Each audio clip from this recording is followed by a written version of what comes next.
Morning team, it's me, your favourite, Jordan at the screen, and today I wish to talk to you about monogamy, pair bonding, family and relationships. And so I'd like to start this video by reading to you some feminist quotes and to discuss their implications, because these quotes, as well as the sentiments that drive them and in turn what drives the wider movement, are so pernicious and vitriolic that they should never be accepted and only ever entertained with caution. And I wish to express again and stress the element of caution, because to give fuel to these incendiary ideas, especially when seated with those whom feel shortchanged by life looking for someone to scapegoat, will allow such individuals to wreak havoc, as we have already seen by the ideologues of the left. And so the first quote is by Germaine Greer, who said, "Women's liberation, if it abolishes the patriarchal family, will abolish a necessary substructure of the authoritarian state. And once that withers away, Marx will have come true willy-nilly. So let's get on with it." Now, how someone can have such disdain and malice for the family, and in turn the family home, truly beggars belief. It is truly contemptuous to assume the patriarchal family to be a necessary substructure of the authoritarian state, but more of that in a moment. I would, however, like to address the notion that somehow women need liberating from the family home, that somehow the family home is oppressive to women. Here she is arguing for the destruction of a pattern of behaviour that we've seen, or is seen globally, and has been seen for some 2 million years. To form a family is a very human and very natural path in life, which leads me to my next quote, speaking about what is natural. Feminists have to question not just all of Western culture, but the organisation of culture itself, and further, even the very organisation of nature. That's by Shulamith Firestone, from her book The Dialectic of Sex: The Case for Feminist Revolution. She wrote that when she was 25, and she put it on the front page. It's the first thing you read, her intention to go against our very human nature. So what she's trying to say is that what it means to be human is wrong in her eyes. Feminism is to be against our very nature. So let's discuss some of our nature. Homo sapiens neonates are born altricial. Our babies are born premature. And it is only because of the pair bond, the monogamous relationships that we form between father and mother, that allows for the young to develop extrauterine, that is, outside the uterus. Genus Homo has been pair bonding for, as I just said, about 2 million years, so as to allow for the extra time that is needed to develop our big brains. They are very cost expensive. Our brains account for about 2% of our body mass, yet consume 20% of our energy. And our young, they are born premature simply because they cannot develop to full term in the uterus, because the birth canal simply cannot facilitate that extra mass. Even as they are currently, they are large.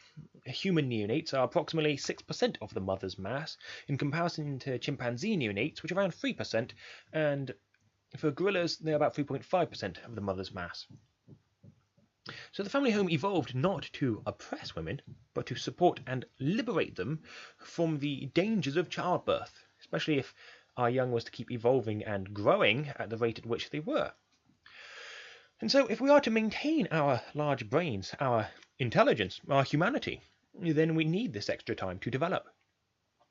We cannot do it in uterine, so we had to do it extra-uterine.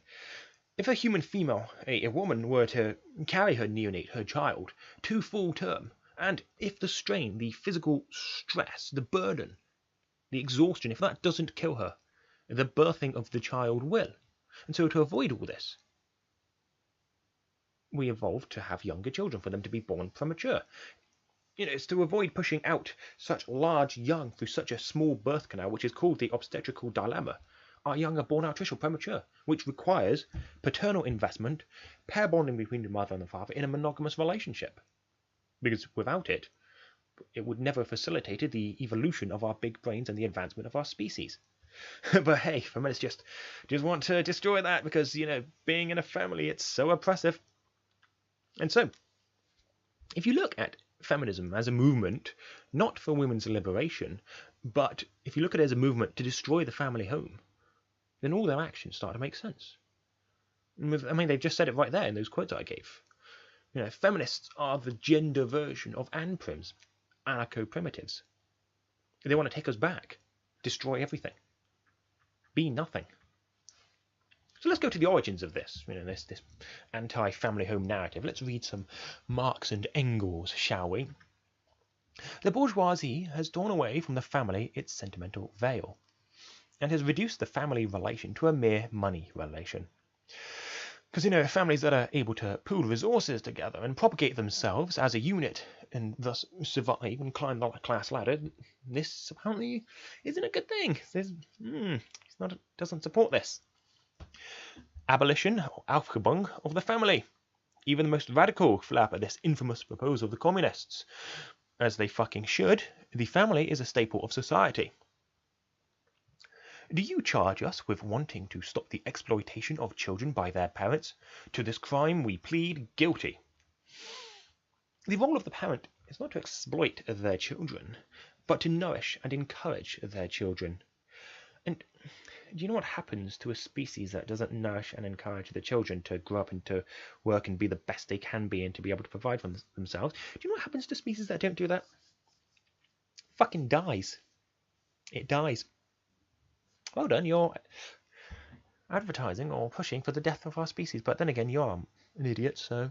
Anyway, let's carry on. But you communists would introduce a community of women, screams the bourgeoisie in chorus.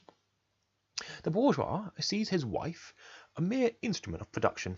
He hears that the instruments of production are to be exploited in common, and naturally can come to no other conclusion that the lot of being common to all will likewise fall to the women. He has not even a suspicion that the real point aimed at is to do away with the status of women as mere instruments of production. This is so simplistic and reductionist.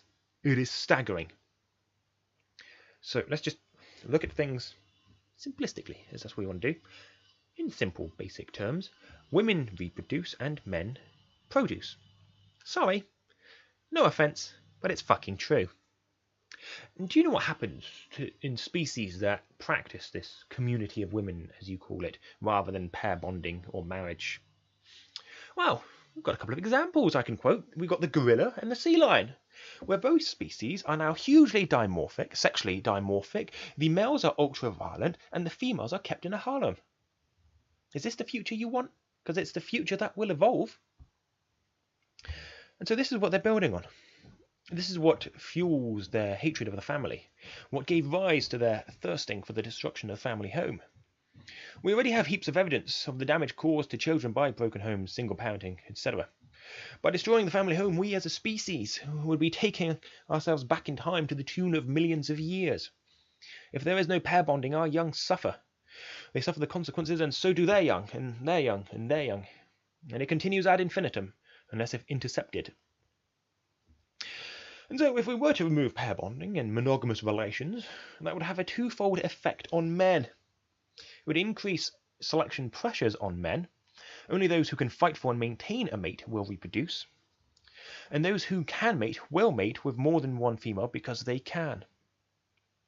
And so over time, these selection pressures will accumulate. The paradigm of males compete, females choose will increase, and as such, men will evolve to be larger. Size sexual dimorphism is such that male-female ratio is 1.15. Men are 15% larger, though depending on location, the values range from 1.09 to 1.28.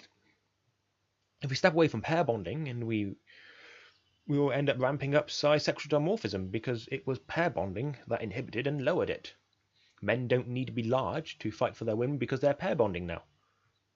Well, if you're going to get rid of pair bonding, you're going to go back in time. Because over the course of evolution, as male competition decreased, our brain sizes increased. Monogamy and paternal investment fueled the evolution of our big brains. And so in turn, if you want to increase male competition then you can expect our brain sizes to decrease to accommodate for the lack of pair bonding, because there will be a decrease in resource provisioning. No pair bonding, no paternal investment, no resource provisioning from the sides of the males. And so thus extra levels of effort will be required in raising the young from the females. In other words, you feminists, I mean, sure, you can try giving up parenting, but it ain't going to work. Someone's going to have to reproduce. And so, that leads us to the horrible conclusion Well, what do you actually want? What do you want? Because if you do destroy the family home, and you do take us back in time, it's going to destroy us as a species. We evolved to be smart because we had resource provision, we had paternal investment, we had pair bonding, monogamous relations. We were able to spend more time in provisioning. We were able to cook foods, to hunt meat, to provide back. If we lose all of that, well, you can say goodbye to your intelligence, you can say goodbye to your big brains, and you can certainly say goodbye to humanity as we know it. But then again, you are feminists, you are neo-Marxist, postmodernist, whatever fucking term you are. I prefer the term idiot, to be honest. Blind idiots. You can't see anything if it's beyond your nose. Which is why your decisions, your policies are having such a negative impact on society. Gender relations are some of the worst they've been for millennia. Well done. This is your world. This is what you've made. Anyway, I've been dystopic again. I think it's time to call for an end of this video. All in all, I would just like to say how pair bonding gave rise to us as a species. You'd be a damned fool to get rid of it. Toodle pip.